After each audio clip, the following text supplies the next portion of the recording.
ಯಾರಿಗೋ ಒಮ್ಮೆ ಈ ಎರಡನ್ನ ಅಳೆಯಬೇಕು ಅಂತ ಅನ್ನಿಸ್ತಂತೆ. ಅಳೆಯೋದು ಯಾಕೆ? ಯಾವುದರ ಮೌಲ್ಯ ಹೆಚ್ಚು ಅಂತ ಗೊತ್ತಾಗೋದಕ್ಕೆ. ಅವರಿಗೆ ಈ ಎರಡರಲ್ಲಿ ಯಾವುದರ ಮೌಲ್ಯ ಹೆಚ್ಚು ಅಂತ ತಿಳಿದುಕೊಳ್ಳಬೇಕು ಅಂತ ಅನ್ನಿಸ್ತು. ಯಾವ ಎರಡರಲ್ಲಿ ಅಂದರೆ 1,000 ಅಶ್ವಮೇಧ ಮತ್ತು ಸತ್ಯವಚನ. ಈ ಎರಡರಲ್ಲಿ ಯಾವುದು ಮೌಲ್ಯಯುತವಾದದ್ದು, ಯಾವುದು ಶ್ರೇಷ್ಠ ಅಂತ ಅಳಿಬೇಕು ಅಂತ ಅನ್ನಿಸ್ತು. ತಕ್ಕಡಿ ಇಟ್ಟು ಅಳೆದರಂತೆ. 1000 ಅಶ್ವಮೇಧ ಯಾಗಗಳನ್ನು ಮಾಡಿದರೆ ಇಂದ್ರ ಪದವಿ ಸಿಗತ್ತೆ ಅಂತ ಹೇಳ್ತಾರೆ.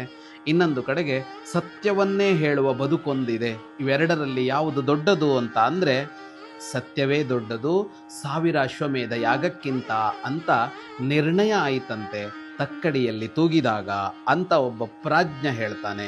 ಸತ್ಯ ದೊಡ್ಡದು, ಬೇರೆ ಅಶ್ವಮೇಧದಂಥ ದೊಡ್ಡ ಕಾರ್ಯಗಳನ್ನು ಮಾಡಬೇಡ, ಆದರೆ ಸತ್ಯ ಹೇಳ್ತಾ ಬದುಕು, ಅಷ್ಟೇ ಸಾಕು ನಿನಗೆ, ನಿನ್ನನ್ನು ಅದು ಅತ್ಯಂತ ಎತ್ತರಕ್ಕೇರಿಸತ್ತೆ ಅಂತ. ಅಶ್ವಮೇಧ ಸಹಸ್ರಂಚ ಸತ್ಯಂಚ ತುಲಯಾ ಧೃತಂ ಅಶ್ವಮೇಧ ಸಹಸ್ರಾಧಿ ಸತ್ಯಮೇವ ವಿಶಿಷ್ಯತೆ. ಸತ್ಯವಂತರಾಗೋಣ. ಶುಭಂ ಭೂಯಾತ್.